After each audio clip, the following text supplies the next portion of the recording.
Many Black women are still recovering from the election. As they face the disappointment of Kamala Harris's loss, some feel totally rejected and betrayed by society. Sure, you have a few Black women who are content and at peace promoting Trump and celebrating the Trump effect. But to manage the sadness, we're seeing all kinds of behaviors from the ladies in an attempt to move forward. Some are going on strike, letting white America and other marginalized groups know their Black girl services are closed for good. In every aspect of society, people benefit off of Black women speaking up, making space, but we were always advocating and making sure everybody was taken care of. We are not doing that anymore. Others are gathering strength and preparing to march on. We're going to have to be marching in the front lines again if we ever want to see some kind of change. And yet, many more have decided to enter again into their soft girl era, focusing on themselves and their own mental well-being. These next 4 years is FM season. It's like, focus on me. It's all about me, myself, and I. Black women, if this election tells you anything, it's that it's time to put yourself first. But along with managing the disappointment they're grappling with, many are finding solace, peace, and gratitude in the amount of Black men who stood by their side. Yes, nearly 80% of Black men backed Kamala Harris, and that was enough to give these lovely ladies hope that there is someone standing behind them when it's all said and done. As we've discussed in my previous video, some have shown gestures of gratitude towards Black men for their support. But along with this gratitude are suggestions on how Black men and Black women can start to come together, combine resources, efforts, and build for a better future. It seems like the ladies are now ready to prioritize building the Black community and look towards a future where Black men and women are working side by side. But not so fast. Black men have something else to say. I mentioned in my previous video how Black men are skeptical of these apologies. I mean, just a few weeks back, they were being publicly mocked, ridiculed, and shamed by the Democrats without little pushback from Black women. In fact, many actually joined in on the criticism. And the very fact that women are making public announcements that they are now focusing on themselves in the Black community begs the question, well, what were you doing beforehand? If you weren't focusing on your community beforehand, who were you working with? And we all know the answer to that question. Black women aligned with white women and other minorities to support feminism, because feminism would ultimately give them freedom away from men and independence through governmental programs and other institutional benefits that gave women total agency. Unfortunately, this effort backfired when Black women found out white women chose their men and their community over female solidarity. When the pressure is on, white women choose self-preservation. This is exactly why so many Black ladies felt betrayed by white society and specifically white women. They thought the sisterhood they had formed was enough to dismantle the patriarchy, other misogynistic, racist, anti-Black, anti-woke politics. Yeah, not quite. They were let down. But as I mentioned before, when all else fails and Black women find no one else there for them, at least they have Black men. At least that's what the polls showed. Now, Black men have been saying for years that Black women chose feminism in allegiance with white society over the Black community. To be specific, they said Black women prefer the benefits of fitting into white corporate spaces instead of working with Black men to build a reality that serves the interest of Black men and Black women. But now that Black women are running to Black men to try and build an alliance, many men are questioning whether these gestures are genuine or simply a classic case of the Reachback. Now, what is the Reachback? I heard about this concept for the first time this week, and I think the term comes from the content creator Accountable Commentary. Now, I'm not as familiar with this content, but I was sent one of his videos this week, and he explains it here. When I, created the term the Reachback a few years ago, right? I was explaining to Black men that, the Reachback usually happens later in life with these Keishas. They give their prime years to Pookies, right?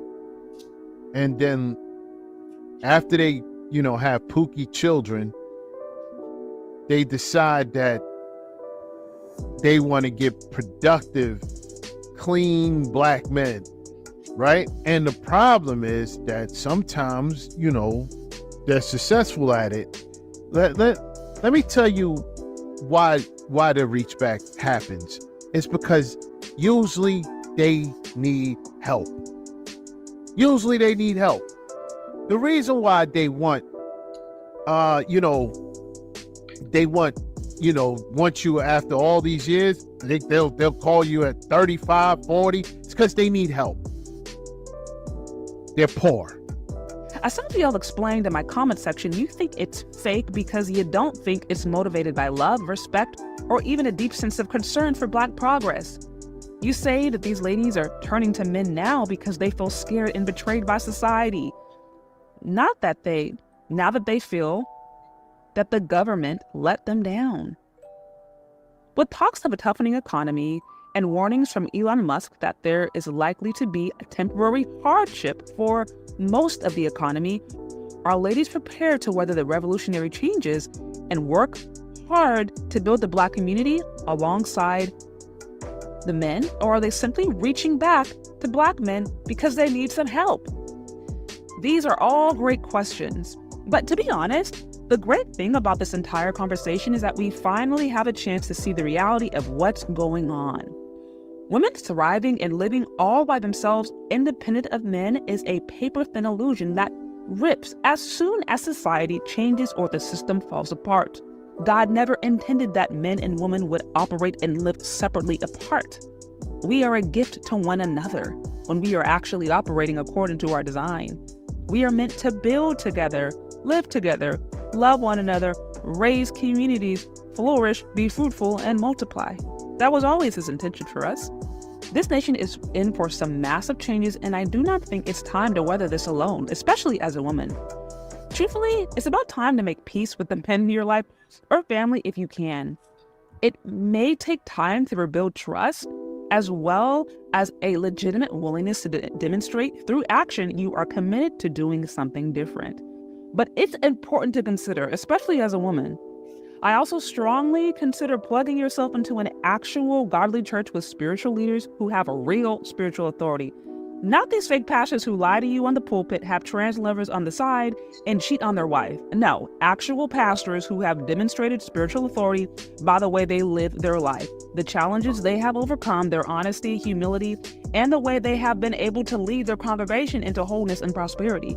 That is the kind of leadership you need when navigating a challenging season. I do not recommend ladies do this alone.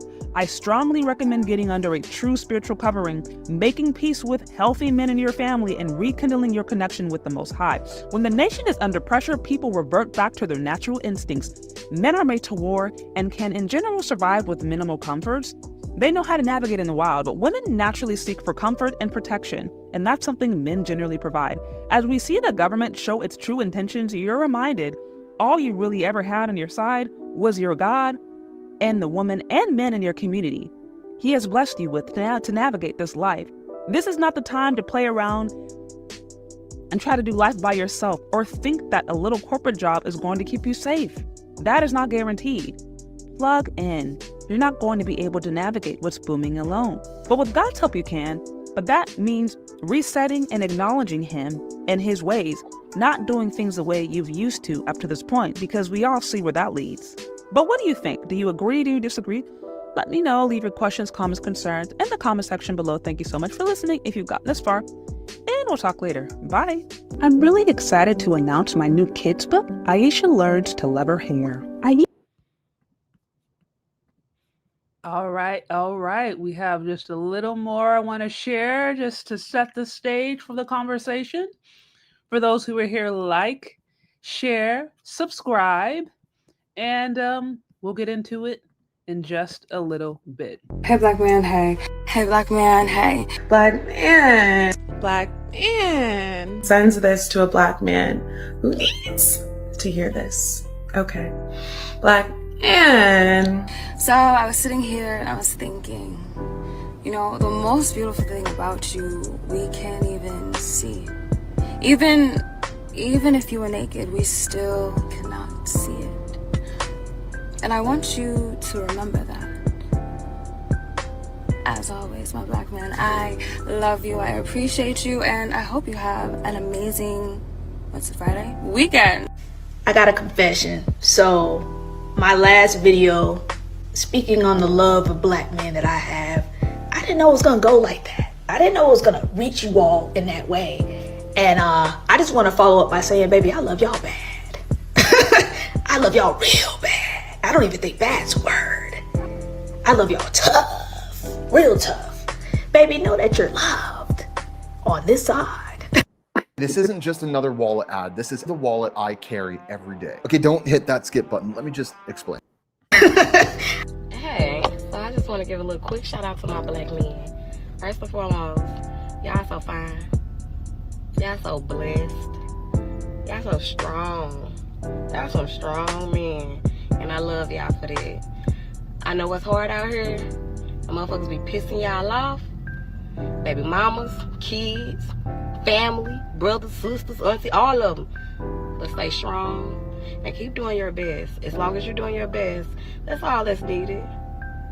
Don't let nobody make you feel like you're not worth it. You don't deserve. You deserve everything you get. You deserve everything you want. And if you go for it, you're gonna get it. So don't be no pussy out here. Stay strong. Black men. I love y'all. I love black men. When I tell you I love to watch a black man chew his food, and I love when a black man really likes something, how he paused and he looked down at the plate and he's silent and take another bite.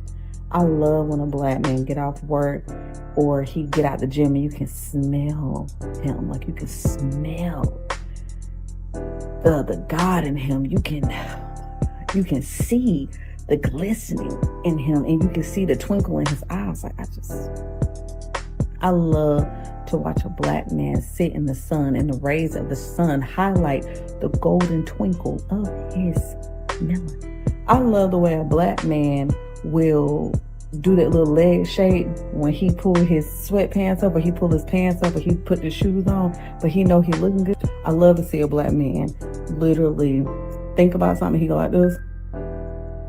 I love to see a black man's shoulders stretch. I love to hear a black man go. Black men give the best compliments ever. Like, they make me feel so beautiful and so seen whenever I go outside. Like, what compliment did I get today? He was like, they don't make them like that no more. And then I got another compliment like last week.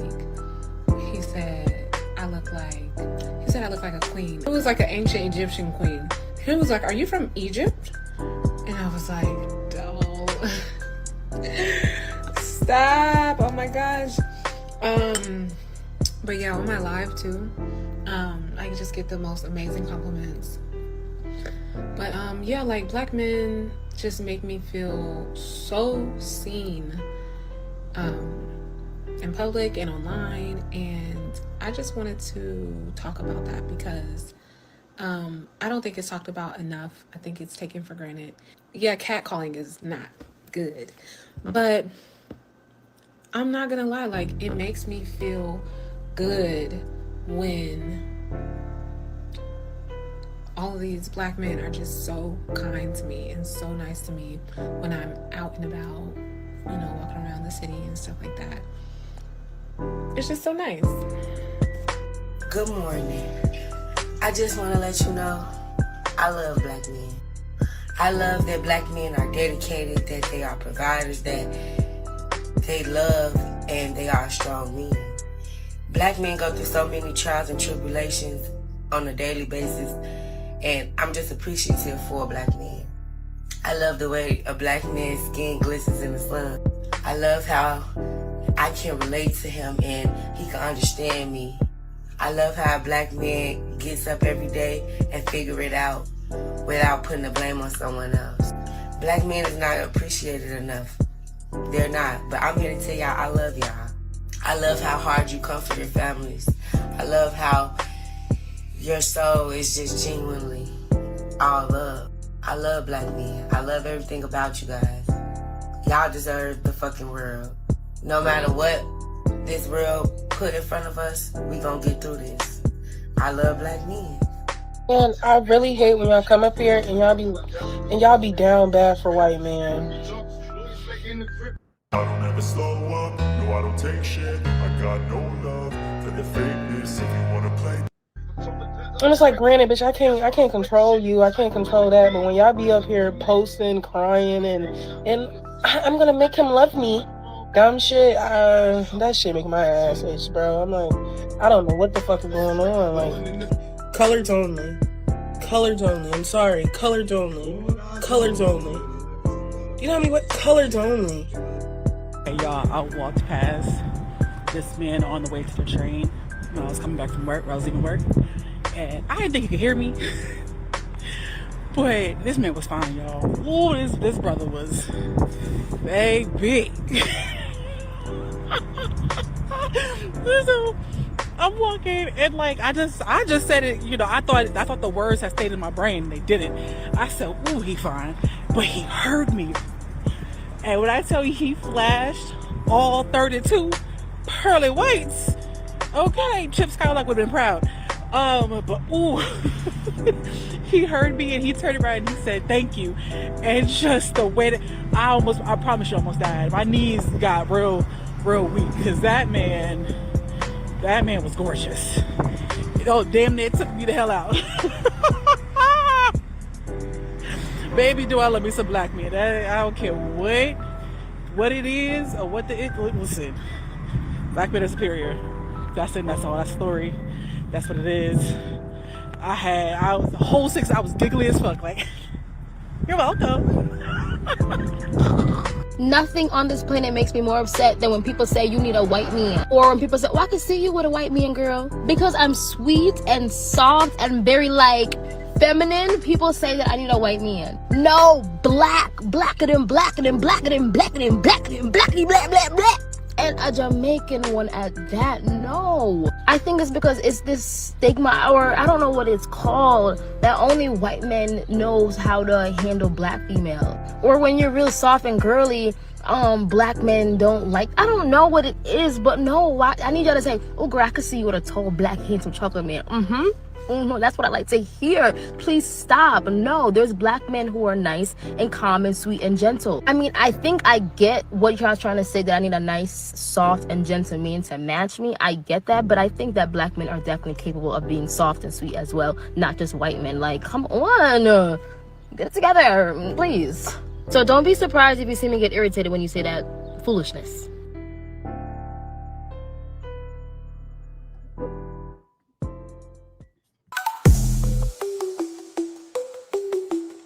All right. Shout out to you guys. Happy Tuesday evening. This is a very last minute live. I just wanted to touch upon this real quick, but before I did it, so I wanted to provide some context. Anyway, you guys like, share, subscribe on the way in. Like, share, subscribe if you're here. Y'all know the drill. If you like what's going on, you can show some love on the Cash App or Venmo at Shay Sade. As always, I'll be sure to read and acknowledge all super chats. Okay, so a couple of things I just wanted to touch upon real briefly. This whole concept of why Black men will not or are not accepting the reach back from Black women. Now, I've talked about this previously in different lives. And again, I'm more reporting on what I am hearing, because I don't pretend to obviously be, the spokesperson, if you will, for the general Black male population. But I'm reporting on what I'm hearing from many of you guys, many of my followers, just different conversations that I've had, different things that are being said, different challenges that have been expressed. And this is a issue that I continue to see being just talked about over and over again. And I think it's largely spurred on the economy that is continuing to change, just society that's continuing to change, and how economic hardship is causing tension, I think, or forcing some of these issues in the Black community forward. And for those of you guys who are not aware of the term the reachback, and this is something that I'm hearing across the internet more and more, particularly from Black men. But to my understanding, this is a term that content creator Accountable Commentary created when he basically was encouraging Black men to not give Black women a chance, right? So I'm going to play a little excerpt of just the reachback, really what it means. No, when I created the term the reachback a few years ago, right? I was explaining to Black men that the reachback usually happens later in life with these Keishas. They give their prime years to Pookies, right? And then after they, have Pookie children, they decide that they want to give productive, clean Black men, right? And the problem is that sometimes, they're successful at it. Let me tell you why the reachback happens. It's because usually they need help. Usually they need help. The reason why they want, want you after all these years, they'll call you at 35, 40. It's because they need help. They're poor.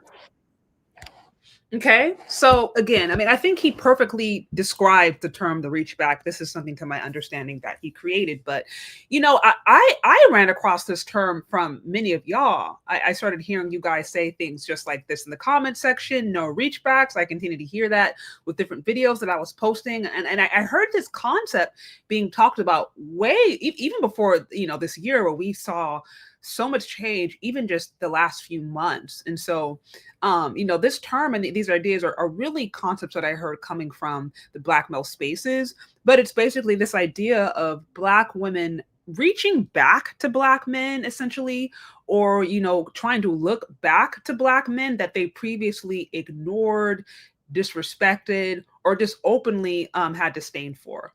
Right. And so the whole idea is like, you should not reach back to women who have already shown by their actions that they do not care about you. So that's really what I have noticed about this idea. Now, something else that I think really needs to be said.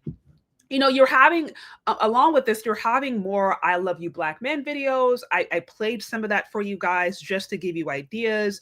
I've done a few Black male affirmation videos, I Love You Black Men video compilations over these last few months, just so you guys can get an indication of what is really going on with Black women at this time, how you're seeing more Black women trying to, I think, find a place of conversation, find a place of unity, Black women who are now trying to either rebuild or actively build relationships with Black men. So this is something that I'm seeing Black women actively seek to do online, at least.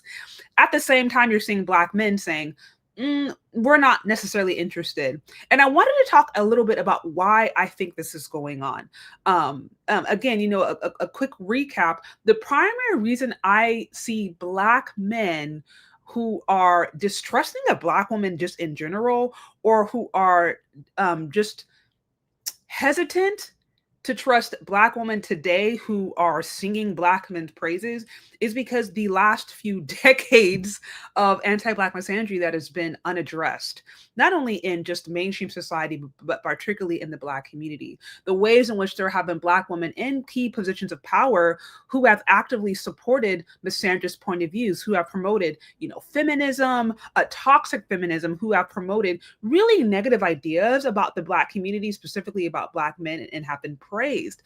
That is specifically why Black men may look at Black women and be like, we're not accepting the reach back. We don't want to hear anything you have to say. We don't want to hear your I Love You Black Men videos. We don't want to hear your affirmation videos. We don't want to hear your, your smile emoji hearts, your cute text messages, like whatever these little gestures that you're doing to try to prove your love, it fails in comparison to the last few decades where we have felt incredibly disrespected, and just disregarded. Because we have to remember, many of these videos are coming out of a culture that has said for decades, we don't need men, right? And this just this wasn't just in the Black community. Like, media itself has told women that they do not need men. I mean, there are countless sitcoms that are based upon that, like Girlfriends. I'm thinking Living Single. Like, I mean, there's just so many sitcoms and shows and movies that are all based upon this idea of, like, the independent, liberated, elevated Black, or just women in general, who don't really need men. They may have a man to fulfill a particular desire, a particular need, or a particular goal, but men are kind of like side notes. They are not a integral or necessary part of life. And these ideas are things that are also talked about in college feminist literature, which questions the patriarchy, which questions the need for men, for masculinity, the roles that masculinity has played. Like, it questions and undermines all of those things. So I'm just saying, we've had decades upon decades upon decades of anti-Black misandry. We've also had, I would argue, an educational system that cultivates misandry in many ways, along with media representation and different magazines, different shows, different things that promote that, and that have not given Black men in particular equal parity or expression. If you think of, like, the movies like The Color Purple, things like that, which are very much telling things from a Black female point of view. Again, I think there's space for that, but if you guys can show me the equivalent of a Color Purple that is about the Black man's perspective, about Black men's experience, show me the equivalent. Show me the equivalent of, like, a Oprah Winfrey that is a Black man that has had as much influence and that has created movies and different sitcoms and things that have also shaped messages about masculinity, about femininity. And so, again, this is the backdrop. This is the backdrop. The backdrop of what's going on now is a society that has had, I would argue, I think a one-sided narrative and a one-sided approach in messaging when it comes to all things family, all things relationships, all things just Black love. And quite frankly, from what I've heard from men, they just feel disrespected. And again, so there's that from just like a society standpoint. And then also personally, and this is where I think these things get really, really personal. Really, at the end of the day, if a woman wants to show or prove that she loves a Black man or loves Black men, the best way to do that is actually in your real life. Like, I'm not necessarily saying the videos, I love you Black men videos or affirmations are bad in and of themselves, but they are bad if your love for Black men does not go beyond TikTok. If your love for Black men only exists within the confines of TikTok or YouTube or Twitter or whatever social media platform, then it's not genuine, right? If you can only say these nice things and have care and compassion for Black men, as long as there's clicks, views, and maybe cash apps associated with it, then it's probably not genuine. I think the best way to show that you do have a genuine love for Black men and your community is actually through your everyday actions. And the problem is a lot of the rhetoric, a lot of the and again, this is the frustration that I'm hearing, that I'm sensing, that I'm seeing from men. This is why many men look at these things and say, this is disingenuous, this is fake, this is just a reachback. This is Black women who are really just looking for somebody to pay their bills, and they're pandering in hopes that they'll find a man who was silly enough to do so. But I'm not accepting the reach back. I know better. I understand better. She doesn't really care about me. Again, this is what I hear a lot of Black men saying. So I ran across this video that I think is a perfect example, the perfect example of the kind of misandry that's existed in the Black community for quite some time that has been unaddressed. What I'm going to show you guys now is, it is a video. I want to say that this is more of an extreme case, but unfortunately, this is a microcosm of, I think, deep disdain and deep, just overall distrust that some Black women have cultivated towards Black men.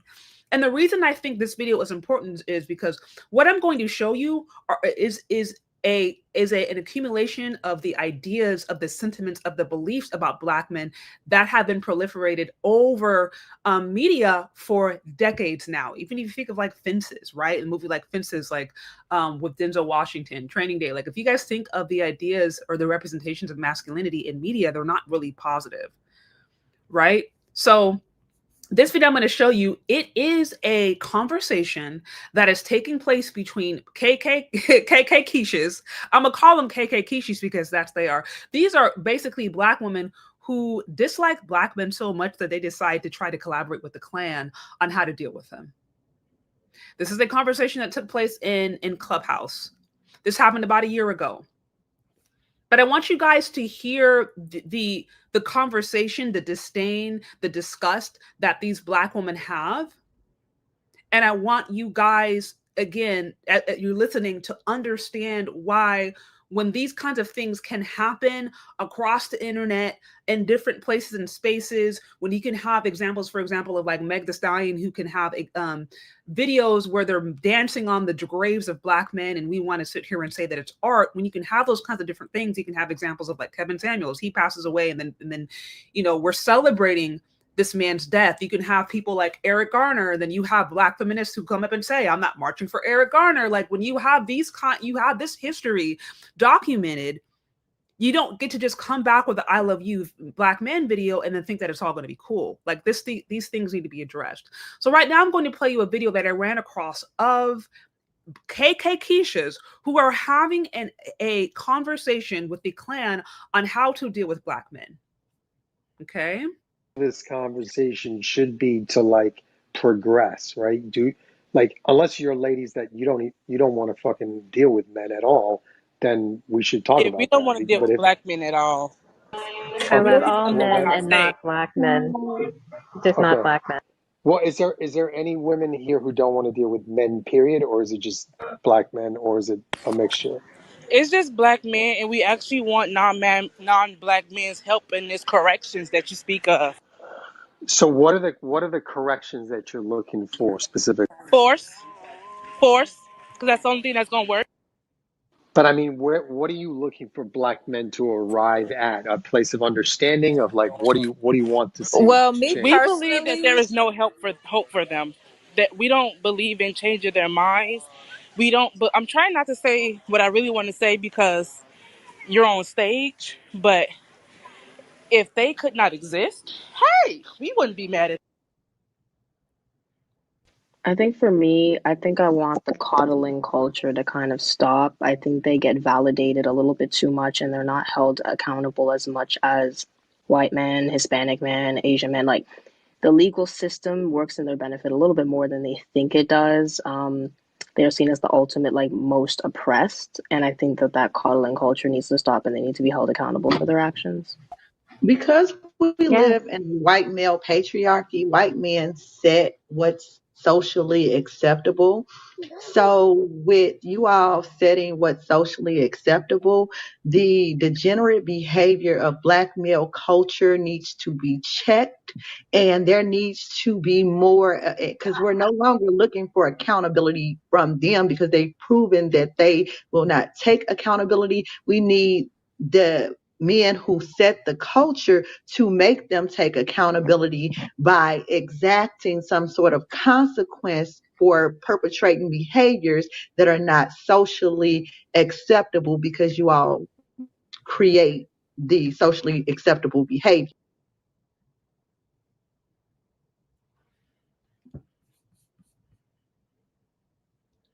Okay. So this was a live that happened, or it was a snippet from a live that happened sometime last year.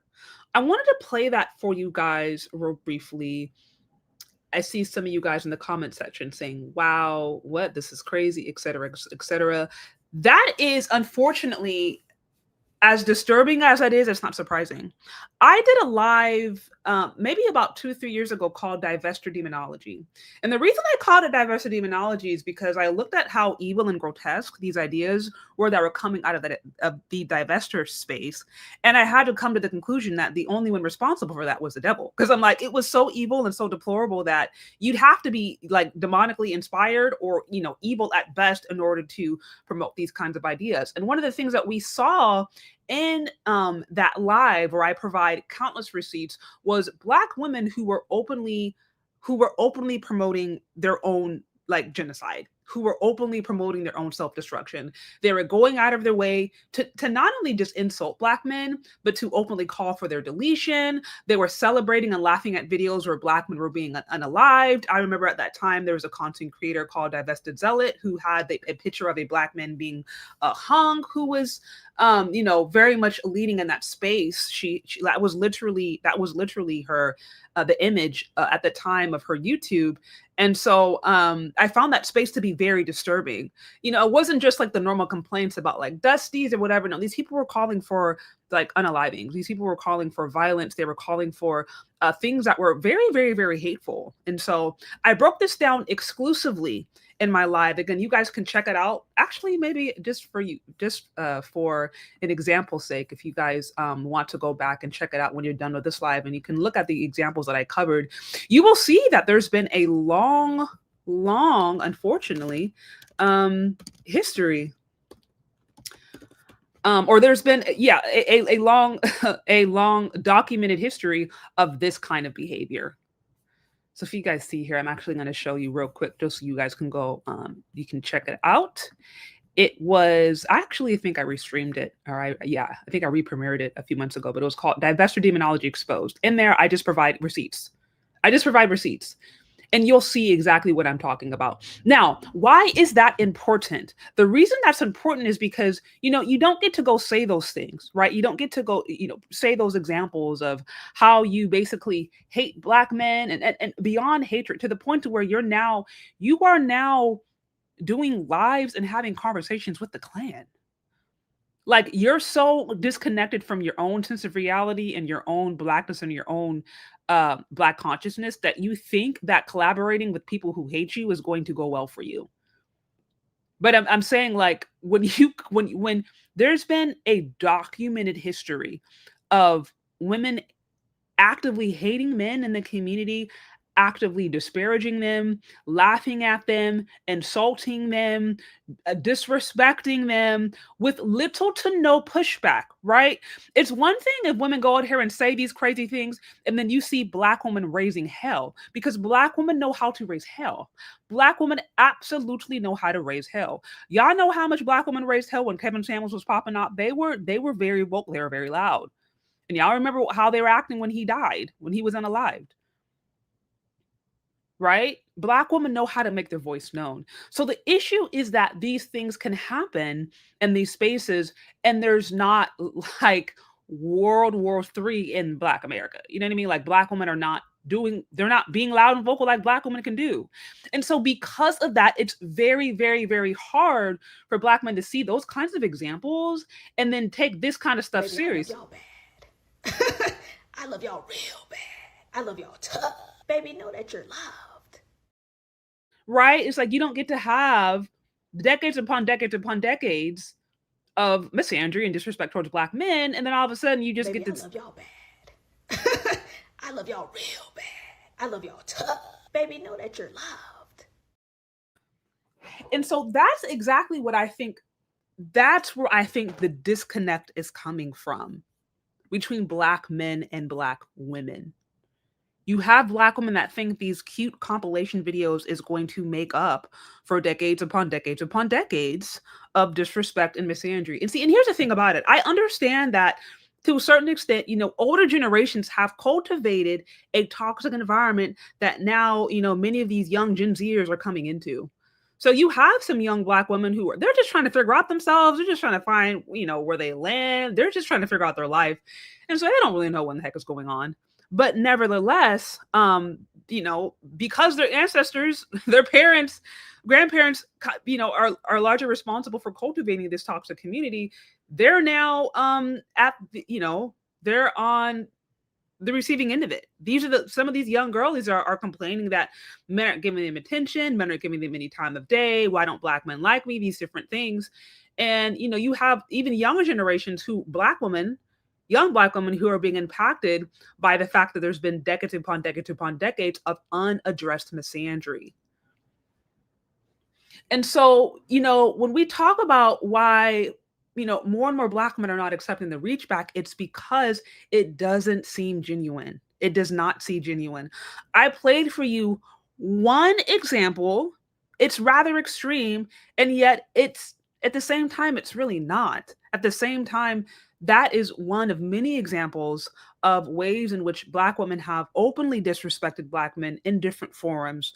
You're talking on the internet, you're talking in some of these different media platforms. You remember that article, Black Men Are the White People of Black People, that article that came from Root, right? Then that's a feminist, that's a what is it, feminist run platform. You have things like that. Why I'm not marching for Eric Garner. You have examples where these are popular black female spaces and places where black female have prominent voice and power, and they've used those positions to basically denigrate the image of black men or to criticize them while refraining from criticizing black women.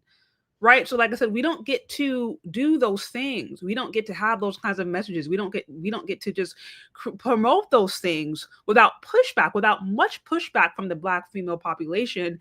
And then all of a sudden think that these kinds of videos are going to make a difference. I love y'all bad. I love y'all real bad. I love y'all tough.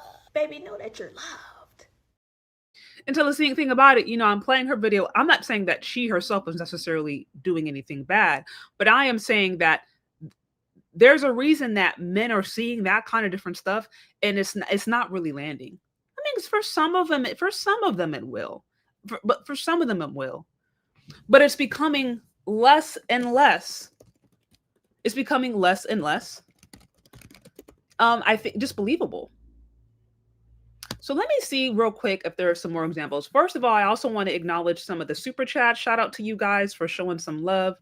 Wait, where'd you go? So thank you so much. It says, since 2008, I started seeing that black women's level of pro-blackness and black love tends to correspond with their level of desperation. The more desperate they are, the more pro-black they act. That is actually really interesting. I have to say also, and this is what my husband said, but my husband says he's observed that the most adamant pro-black women oftentimes have a white baby daddy. So if you see a pro-black woman who's on some shea butter and who's, on Gawa Black Power and is wearing a dashikis and is in her pro-black phase, question her dating history and question or check to see whether or not she has a mixed child. This is what my husband said. This is I'm strictly telling you what my husband has observed. So I don't know if you guys can also identify with that, but he told me that's kind of what he started to notice when he would see. And again, these are women who lead with their blackness. Like when they try to act like they're the equivalent of Khalid Muhammad. Those are the ones where he's like, so what white men broke your heart? Again, this is what I've heard. Okay, this one right here, it says refreshing insight. Thank you again I really appreciate you. It says life is bliss. Thank you so much. Really appreciate you. This one here, it says divestors are more hateful than the actual white supremacists. At least Charlie Kirk kept the hate respectful. The Chinese and Arabs are a bigger threat. Thank you again for the 5. Yeah, you're right. I think divestors have been more disrespectful. They've just been, and it's just been sloppy. Sometimes it's just really sloppy too, the way in which they disrespect. It's at least some of these other, racist individuals, they're sophisticated about it. They're very sophisticated, but some of these ladies, it's just messy and sloppy. It's no sophistication with it. Right? So I see this, we don't believe you. But yeah, that's what I'm saying. So you said my Nick went to spit. Yeah, you said Nicolandria, enough said. Nicolandria, enough said. Right. Right. So let me see if I can find... Let me see if I can find this. I want to show you guys some examples of what this stuff looks like. examples of things that have happened even over the last 10 years or so where Black men have been like, this is not, this is a no. This is absolutely a no. This is absolutely a no. Let me see. Let's see. Okay, you guys, bear with me one moment. And also shout out to you. I think I wanted to make sure I acknowledged as well. Shout out to you for the 20 on the, wait, where did he go? Shout out to you, VTech Sam, for the 20. I appreciate you. Again, guys, if you're here, like, share, subscribe. Okay, so I wanted to give you guys some examples for just ideas. This is some ideas of things that, that were shared, that have been shared across different media platforms, different popular, even feminist media networks that I think Black men took offense to. These are examples of things that can go out in the general media, mainstream society, that were maybe accepted or promoted as true. And like I'm saying, I'm trying to give you guys real world examples of ideas, messages, videos, articles that have been put out there, that people have seen, that the Black community has seen, that Black women have seen, that didn't receive enough pushback, that had men had men going back and questioning. Okay, so where is the love? Where is the community? Where is all of that? So here's an example. This one says, "Why I will not march for Eric Garner." It's a short 3-minute read. This is back in 2014. This is on, For Harriet, a very popular feminist, obviously Black feminist site. Here it says, "I can't breathe. I'll hold my breath as I watch Eric Garner's, let me see. Pleas for mercy. I didn't make it to the part where he suffocated. Hands behind the back, face down on the sidewalk. The familiarity stings. I knew the ending. Images of unalived Black men haunt my thoughts. When looking at Eric Garner's lifeless body, I don't know how have to imagine that he is my brother." He says, "I don't have to imagine that he's my brother or my father to recognize the injustice of his suffering. My heart aches for the family he will never return to. And if the justice we speak of routinely is more than a figment of our imaginations, I pray it comes swiftly to Mr. Garner's family. But if the NYPD or the city of New York fail to act, I will not march for Eric Garner. I will not rally for him because I am reserving my mental and emotional energy for the women, the Black women no one will speak for." Right? So, there's this idea, and this is something that I've heard as well in some of the previous videos, or just something that I've heard in general when women want to push back against the suffering of Black men. It's this idea that Black men get more attention for their suffering. Like if you guys, saw that video that I played a few minutes ago where the Black woman was basically saying, "Oh, I think Black men are coddled too much. I think they're given more space to be victims because it's harder for us." And so it's like this competition for victimhood. Like who has it worse? Like who's unalived more? And so this article is saying, "Oh, I'm not going to march for Eric Garner because there's Black women who are unalived by the police and they're not marched for." Right? And so this article goes on to explain why she is, this Black woman writing this article is not going to go out of her way to march. Is not going. This is basically like, a very sophisticated, but at the same time direct way of saying like "F you," basically. Black men F you, because this happens to Black women as well, and we need to stand up for Black women. Now, why a Black men's unaliving right has to translate into how Black women aren't like getting attention. Like I don't understand the point of this. I think this is strange. I think there's certainly a way to talk about the way in which Black women face injustice while not having to like undermine the plight of Black men. But nonetheless, this is just one article. This is just one article. Right? And it just goes on to explain the ways in which and why you should not show up for Black men. Let me see. Okay, so this one says Black people, both men and women, experience corrosive, violent, and often deadly interactions with law enforcement. Abuse at the badge draw, immediate outrage in these tragedies. Even the men who regularly assault or excuse the assault of Black women can see themselves, and their fear is most legitimate. Okay, the thing about it, and we've talked about this multiple times, violence in the Black community is bidirectional. So this idea that Black men are overwhelmingly, abusing and misusing Black women is mythology. Because when you actually look at the numbers, violence is bidirectional. Black women and Black men are hurting each other when there is violence, because violence is still a minority situation. And then in most instances, women actually are the one who initiate violence first. I've talked about this exclusively in previous videos. So this idea that Black men are just inherently the most violent is actually misandrous. It's not backed up by actually any recent or relevant data. Okay, let's continue. Let me see. This one says, we have been conditioned to believe the exploitation of Black women's work to be normal, expected part of our womanhood. Fear of being deemed selfish compels us to act against self-interest. But that which is good for women is good for all of us. I'm not settling for anything less than reciprocity. If you refuse to hear our calls for help, then I cannot respond to yours. I have no desire as a Black woman to be placed on a pedestal, but I will not allow myself to become a footstool. Do not ask me for empathy if you are content to deny it in return. Many women continue to believe that offering unconditional support to the men who dismiss their calls for help will result one day in a return of care, as though they are watering a seed. But I have yet to see the fruit from that tree of hope, and I'm tired of waiting. So I will mourn Eric Garner, and I will cry bitter, broken tears for him. But that is all that I can do. So basically, the tone of this article, it's a very sophisticated way of being like, "F you, Black man. F you. We've gone through different things. You don't care about us. We're bigger victims than you, but you don't, like, I don't know, cry. Like, I don't even really, I honestly have a hard time understanding the point, because I'm like, this idea of Black women like being unalived and hurt by the police more, like it happens at a insignificant rate compared to Black men. I don't think we really need to be in a competition of who's victimized more. Like, we really don't. Like, I don't think there needs to be we need to take a toll and tally on whether Black women are unalived and beaten by the police more, Black men. Like, there's no comparison. Black men are going to win that any day of the week.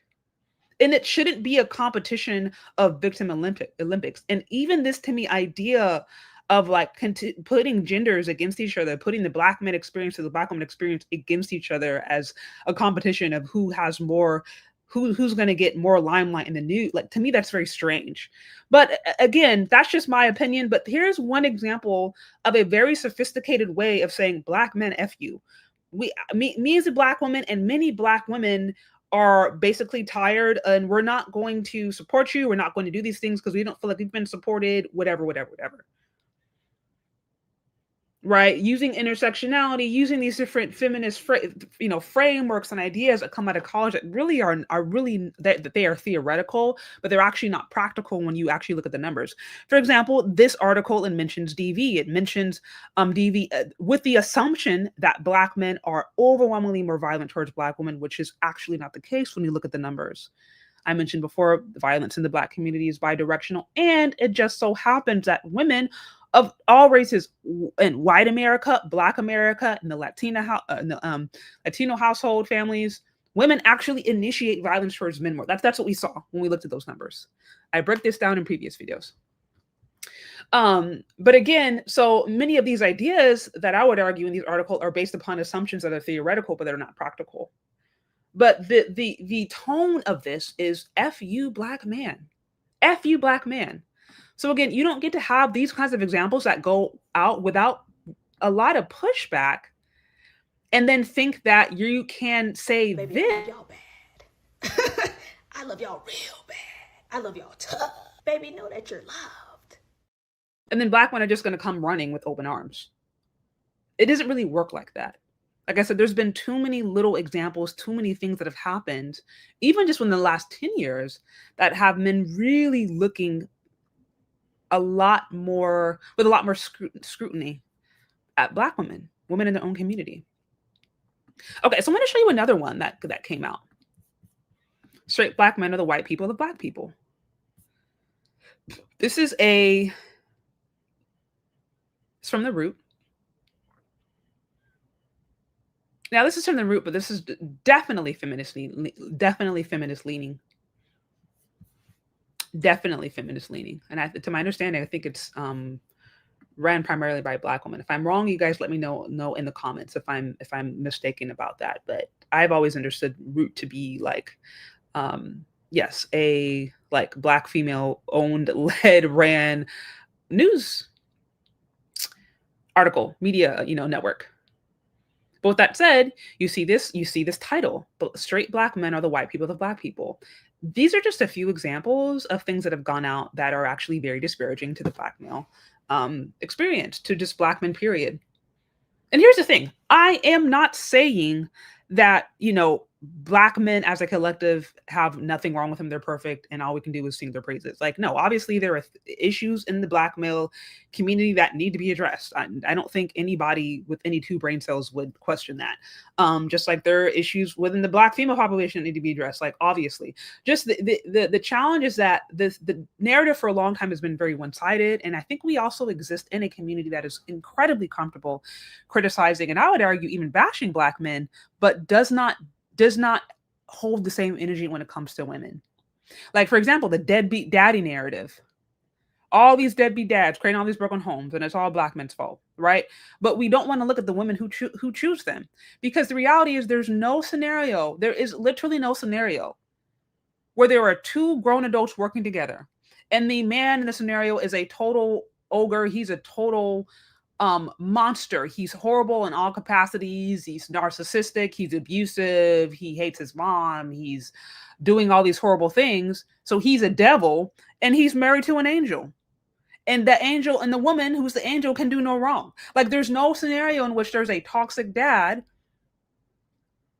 and he procreated with a perfectly, angelic mom. That doesn't happen. Water seeks its own level. So if there is a deadbeat toxic daddy, then there is a broken, codependent, or narcissistic mom somewhere in there. There is. So, but I'm just saying, we're just more comfortable talking about men. We're just not as comfortable holding that same energy with the women. That's what I'm saying. Okay, so let's look at this one. Right, this one. Straight black men are the white people of the black people. Again, I just want to give you guys some examples of the kind of just messages and ideas that have been going out. We're not even talking about the movies and the sitcoms.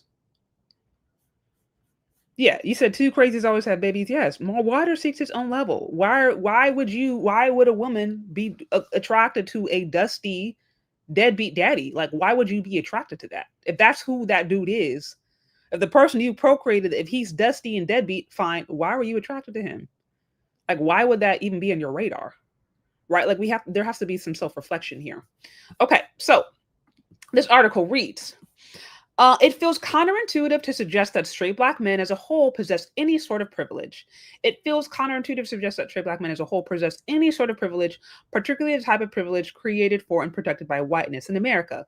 We are near or at the bottom in every relevant metric determining quality of life: our arrest and our incarceration rates, our likelihood of dying a violent death, our likelihood of graduating high school and attending college, our employment rates, our average net worth, our likelihood of surviving past 70. I could continue, but the point is clear, right? So he's basically saying, black men, as far as a demographic, as far as victim Olympics, like if you want to do that, it doesn't really compare. What black women and black men experience does not compare. Even the months where black women were had lost some of the most jobs. I mean, black men are still the ones who are impacted by unemployment the most. Like, usually when things hit, they hit black men the most. You just don't really hear black men complaining about it. Black men face homelessness at a high rate. You just don't hear black men complaining about it. I personally know black men who have been in between homes, couch surfing, living in their car. They just don't go online and complain about it for the most part. I don't hear them going and creating TikTok videos. I don't hear them, creating GoFundMes. I don't really hear them. I mean, there might be here and there, but like by and large, I think black men are just just know that that's just a part of it. It's like, you got to suck it up and man through it. So yeah, like there is no comparison. A lot of the times you hear more about black men in the news being unalived by the police than black women. It's because it happens to black men at such a higher rate disproportionately. That's, I mean, it's just, That's a main reason. Okay, here, but it says, but asserting our privilege or lack thereof on these facts considers only our relationship with whiteness and white America. Interracially, however, our relationship to and with black men is not unlike whiteness relationship to us. In fact, it's eerily similar. So they're basically saying, okay, so despite the fact that black men are like the bottom of the barrel as far as like their privileges and how they act in society, they are in black culture, they're like white people. Like black men basically oppress black women. That's kind of what he's saying. Here it says, we're the ones from whom the first black president created an entire initiative to assist and uplift. We're the ones whose beatings and deaths at the hands of the police galvanize the community in a way that the beatings and sexual assaults and deaths that those same police inflict upon black women do not. We're the ones whose mistreatment inspired a boycott of the NFL, despite the NFL's long history of mishandling and outright ignoring far worse crimes against black women. We're the ones who get the biggest seat at the table and the biggest piece of chicken at the table, despite making the smallest contribution to the meal. Right. So again, I would argue that these are all assumptions because again, even we're talking about essays, we're talking about assaults, we're talking about police brutality, we're talking about even mistreatment in these systems. We have to look at who is impacted more. I mentioned, like when it comes to SA, actually, if you look at the numbers, black men, first of all, black men have the earliest sexual debut of any other demographic. Last I checked, black men more than black women. Other races, genders, black men have like the earliest sexual debut. They are sexualized more than any other demographic. And I think that's another conversation for another day, but that could be connected to the idea that black masculinity itself is seen as the most masculine, oftentimes, the most sexually aggressive, the most blackness itself is perceived as being more masculine. And so unfortunately, black boys are not always perceived as black boys. They're perceived as black men, or just as men, I think younger than other races, I would argue. But again, what I'm saying is, so all these assumptions right here, there's this idea that, okay, black women are being left out, black women are not getting, or they're being ignored for these things. And what we're not talking about is the fact that, like, I don't know it's that they're being ignored as much as it is that these issues impact black men disproportionately. But the issue here goes back to attention. What it's basically saying is, black women aren't getting the same amount of attention for black men when it comes to the victim Olympics. This is what this paragraph is sounding like to me. Here it goes. It says, nowhere is this more evident than when considering the collective danger of who poses to black women and our collective lack of willingness to accept and make amends for that truth. It's damning and depressing paradox when speaking about race and racism. We want our concerns and our worries and our fears to be acknowledged. We want white people to at least make an effort to understand that our reality is different from theirs and that white supremacy is vital and integral part of America's foundation. And we grow frustrated when they refuse to acknowledge their role historically and presently in propagating it. When the racism isn't blatant or doesn't appear to exist at all, we want them to give us the benefit of the doubt because we're trained ourselves to be able to sense it, even in minute and barely perceptible amount, because our safety depends on our recognition of it. We share how it feels to be stopped by a police officer, or perhaps to walk into an all-white bar and have each eye trained on us, or perhaps to jaunt down the street in an all-white neighborhood, and we want them to understand how words and gestures they consider to be innocuous can be threatening, even if there's no intention of malice. Although we recognize that not all white people are actively racist, we want them to accept that all benefit from racism, right? So, but here it says, but when black women share that we pose the same existential and literal danger to them that whiteness does to us, and when black women ask us to give them the benefit of the doubt about street harassment and sexual assault and other forms of harassment and violence we might not personally witness, and when black women tell us that allowing our cousins and brothers and coworkers and niggas to use misogynistic language propagates that culture of danger, and when black women admit how scary it can be to get followed and approached by a man while waiting for a bus or walking from home, and when black women articulate how hurtful it is for our reactions to domestic abuse and their rapes and murders, to what women need to be differently to prevent this from happening to them instead of what we men need to do differently to prevent us from doing this to them, their words are met with resistance and outright pushback. After demanding from white people that we're listened to and believe that our livelihoods are considered, our ears shut off and hearts shut down when black women are pleading with us. So basically, I mean, this whole article frames black men as oppressive, abusive people who essentially oppress black women in the same way white people oppress black men. That's the framing of this. Again, I would argue it's all based upon assumptions. He just threw a couple of things out there. He mentioned violence. He mentioned SA. And, those are theories, but when you actually look at the numbers behind it, we've talked exclusively about how violence in the Black community is bidirectional, and how Black women are the ones who initiate violence. And also when it comes to SA, I have to go back and check the numbers on this, but last I understood, SA among a particular group, I think particularly among kids, is higher among women. And I think that actually just has to do, that's strictly from a number standpoint. But last I checked, I got to see if I can find the some of the stats, but last I checked, SA was higher among women, particularly among children, because if you think about it, women are just around kids a lot more. If we think about the amount of single parent households in the Black community and the close proximity that women have to kids in schools, with teaching, daycare, and then even in single parent households, women are the ones who have some of the higher rates of SA when it comes to like younger kids. I'm going to have to see if I can find the reports on that. I remember looking at that a few years back. And then, like I mentioned, Black men have the earliest sexual debut.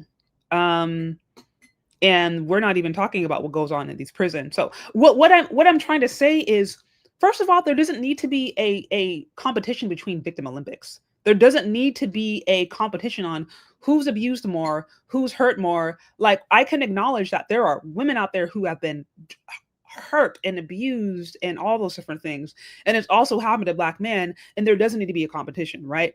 But what we don't need to do is frame Black men in a way that's actually just not true statistically. And it's these kinds of ideas, what was shared in the previous video, why I'm not marching for Eric Garner.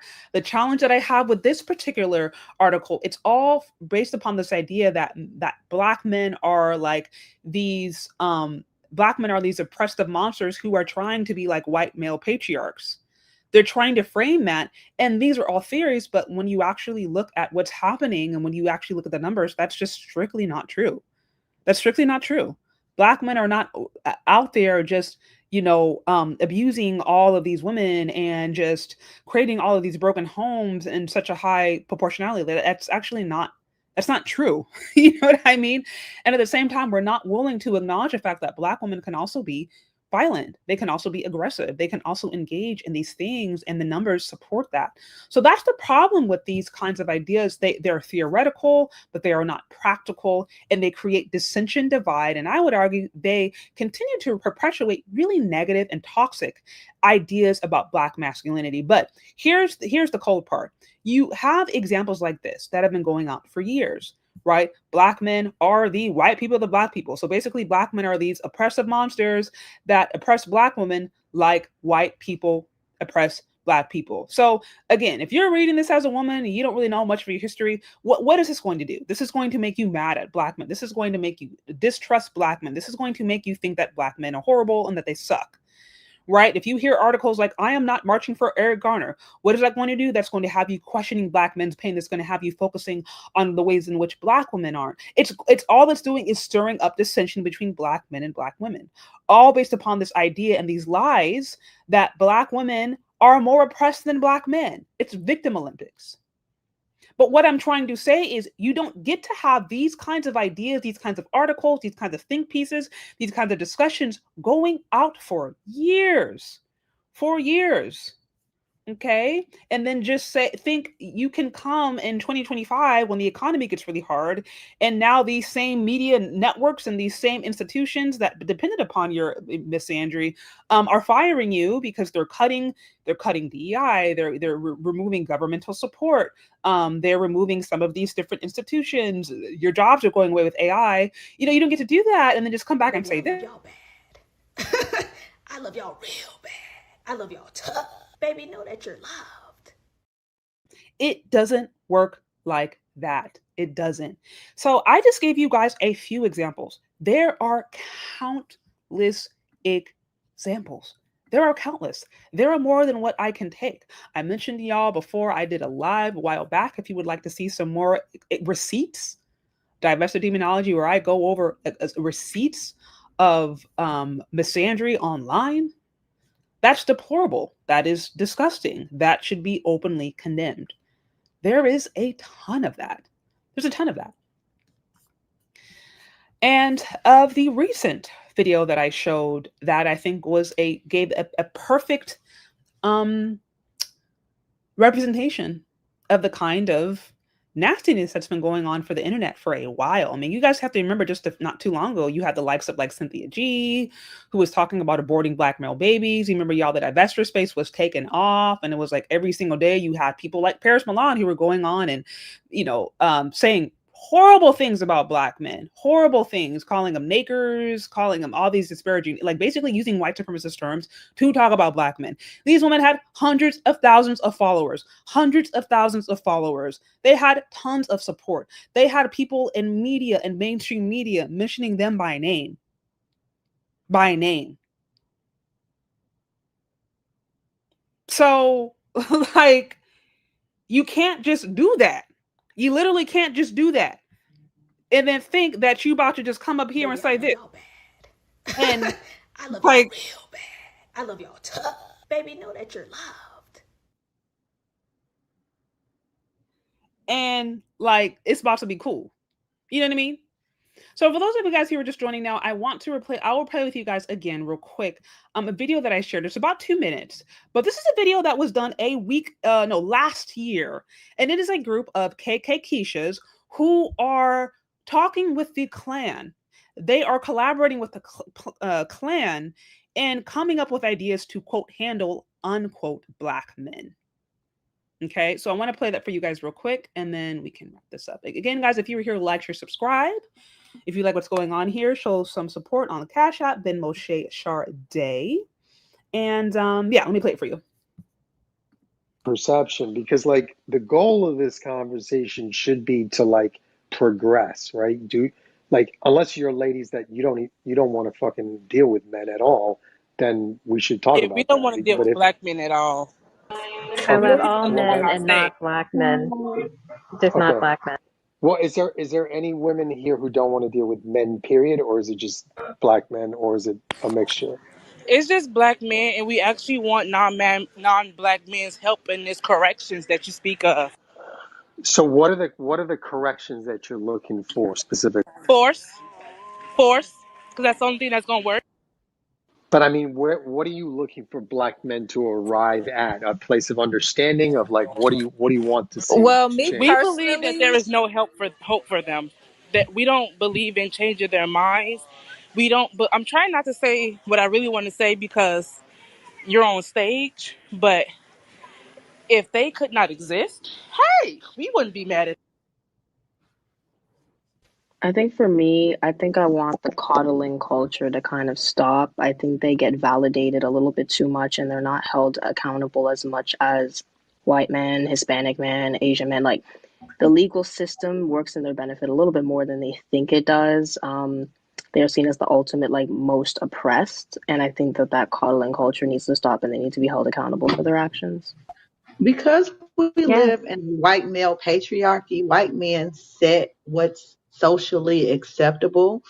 So, with you all setting what's socially acceptable, the degenerate behavior of black male culture needs to be checked, and there needs to be more because we're no longer looking for accountability from them because they've proven that they will not take accountability. We need the men who set the culture to make them take accountability by exacting some sort of consequence for perpetrating behaviors that are not socially acceptable because you all create the socially acceptable behavior.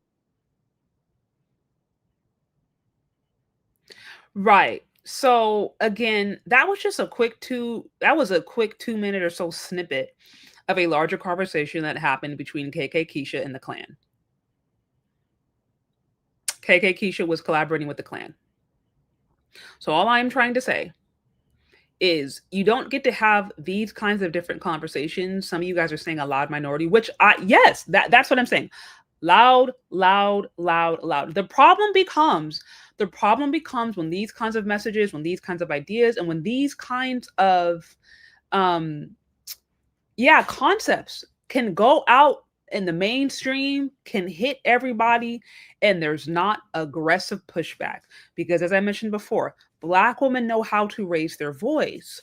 Black women know how to be vocal, and they know how to be very aggressive and vocal when they want to be heard. So the problem is that these ideas can go out and do go out oftentimes without aggressive pushback. And that leads some men to the belief, to the conclusion that these ladies are in agreement with it. It's the complicity, it's the kind of silence or the turning the other way, it's the acceptance when these things are said, it's the not really caring when these things are said. That is what has some of these men questioning and being like, well, if you didn't care when all of this other negative stuff was being said about this, if you didn't even care to push back, if you didn't have any concerns, if you weren't upset or whatever, then you don't get to just waltz in here, give me a empty affirmation, a little TikTok video and a hashtag, and think I'm just going to open my arms to you. And that is exactly what's going on. So I always say, because I'm talking specifically to ladies, like men are already gonna do what they're gonna do. Right? The man ain't accepting the reach back, can't accepting the reach back. It is what it is, right? But I think as far as ladies particularly, I'm like, the best way to actually show that you love your man or want to love your man or men or whatever is like to start in your own real life. Because if your love for Black men cannot extend beyond TikTok, cannot extend beyond what you do on YouTube Live, Instagram, or X, if your love for Black men only exists within the confines of social media, then that's not serious. Nobody's taking that seriously, and there will not be any change. And I think what Black men as a collective are looking for, you guys let me know if I'm wrong in the comment section, but from what I've observed, what I believe many of them are looking for are actions. They're not looking for more videos. They're not looking for tweets. They're not looking for little hashtags or new sayings. They are looking for actions to back this up. Those actions likely need to happen in real life when a camera is not there and you cannot receive social validation to do so. When there's no cash apps, associated with it, when there's not a GoFundMe or a Venmo, okay, when you're not saying like, share, subscribe my video before you start your affirmation, when you're simply doing it in your real life, I think that's what more men are going to be moved by. And until that happens, I don't know, I think you're going to continue to have men being skeptics. And I was talking to my husband about this too, where I was like, and y'all let me know if I'm wrong, but I kind of feel like there would need to be an aggressive, somewhat of like a civil war, if you will, between like Black women who actually support their community and those who don't. Like, I feel like there needs to be Black women who would aggressively condemn the KK Keishas and their behavior. Like, enough of them who openly address and attack it and push against it, and in a way that's significant enough for, I think, some Black men to be like, okay, maybe that we're serious. But again, if that's not really happening on any significant scale, then you're going to continue to have what you have now. And yeah, you might have some individual cases and spaces. You're going to have some men who walk with Black women no matter what, all day, every day. But you're also going to have some Black men who say no deal. You're going to have some who say don't expect the reach back. You're going to have some who say grab your passport. And I'm just saying, like, it's just going to get more competitive. And it's going to be a little harder to win the trust of some of them. And I gave you guys plenty of examples as to why. Yeah, that's another one. Again, if this love, this is a really, really good. If this love does not translate in, family court, you know what I mean? If it doesn't translate there when you're dealing with child support and custody battles, if the love doesn't translate into that, then it's like, this means nothing. Because that's where it really matters. That's when the love and the respect for the Black man matters. That's where it's tangible. Who you're choosing to create kids with. Okay, how you're handling those kids. How you're respecting the father of those kids. Are you using the kids as a proxy, or are you, giving him access to those kids? Are you trying to use the law against him, or are you being honest? You know what I mean? Like, that is where the love needs to translate. How are you treating men in your own life? Your brothers, your dad, your uncle, just men that you're around, people that you work with. That is where the love translates. If it cannot and does not translate outside of that, then it is empty. And then, you know, men are not necessarily, they're not buying it. Okay. So that's what I have. That's what I wanted to share with you guys. I particularly wanted to put that out for the ladies. And, you know, we're going to continue to see how these things continue, how these conversations continue, how these ideas, are we going to see more I love you videos? We're going to see more affirmation videos. I mean, I'm just going to continue to keep my eye on it. But I think this topic continues to remain relevant as the economy changes, as women are looking for places, as women are hoping for communities to land on, and they're faced with the reality of the community that they have right now. That's what's going on. So, anyways, guys, that's what I have. Let me know what you think. Like, share, subscribe. Again, if you like what's going on here, let me know down in the comment section. Let me know your thoughts. And yeah, also be sure to grab your copy or your order of It's Not Jermaine's Fault. We're headed now into I feel like we're fully into winter now. Are we fully into winter? I don't even know like the exact season. But yeah, now is a perfect time to grab your hoodies, your sweatshirts, your items of It Is Not Jermaine's Fault. So y'all can do that and get ready for the winter, or just, you know, cozy up for the winter. And yeah, sign up for my newsletter if you guys have not already. You guys can be, you know, just notified each time I go live, or just in general.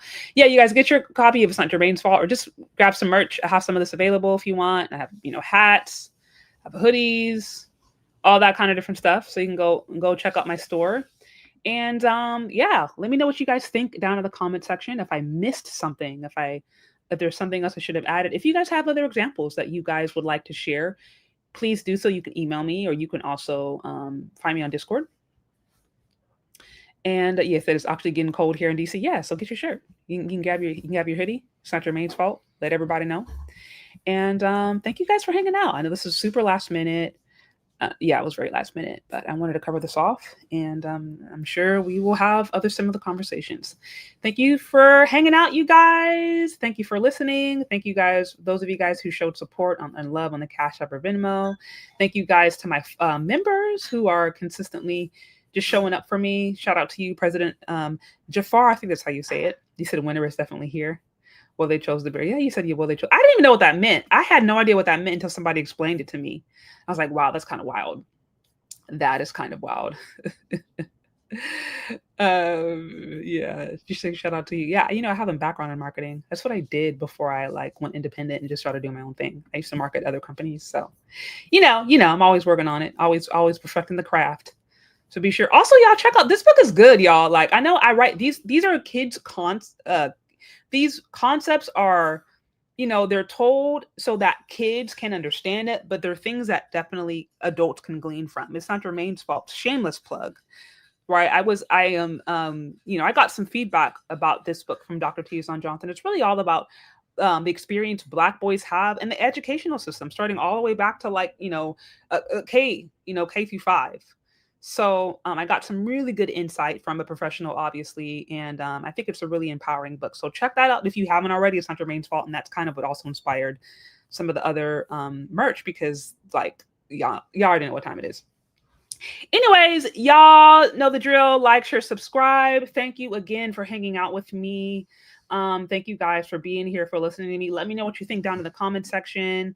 And yeah, let's stay connected. You can find me on Patreon. Like I said, check out my newsletter. You guys can be updated just on other things. And yeah, thank you guys so much for listening, if you've gotten this far. And we'll talk later, okay, guys? Bye. It's a man's fault, let the whole world see. Black kings rising high in our own destiny. Moving through the storm, proud and bold we stand. Shining like gold, love's in command. Miss Andre tried to put him down with a Miss Andre vibe, but Jermaine flipped the script, now watch him thrive. In a classroom of doubters, his spirit never fell. Every harsh word turned to beats that made him rebel. They came the neighborhood up, dropping wisdom like a rhyme. Challenged that old Miss Andre said, not on my time. With his wife Nia Swahili for strength and grace by his side, they set the record straight with humor and pride. In the dating game and gender wars where opinions clash and play, Jermaine and his crew keep it smooth, dancing hate away from awkward first dates to the battle of the hearts. They flip the script with funky vibes and soulful art. Talk, let them squabble, we're too fly to be confined. Every snide remark just fuels the fire of our mind. With laughter as our armor and pride, our battle cry, black men rise above it all, reaching up into the sky. Fall, let the whole world see. Black kings rising high in our own destiny. Moving through the storm, proud of bold we stand. Shining like gold, love's in command. Miss Andre tried to put him down with her Miss Andre vibe, but Jermaine flipped the script, now watch him thrive. In a classroom of doubters, his spirit never fell. Every harsh word turned to beats that made him rebel. They came the neighborhood bump, dropping wisdom like a rhyme. Challenged that old Miss Andre said, not on my time. With his wife Nia Swahili for strength and grace by his side, they set the record straight with humor and pride. Game and gender wars where opinions clash and play, Jermaine and his crew keep it smooth, dancing hate away from awkward first dates to the battle of the hearts. They flip the script with funky vibes and soulful art. Talk, let them squabble, we're too fly to be confined. Every snide remark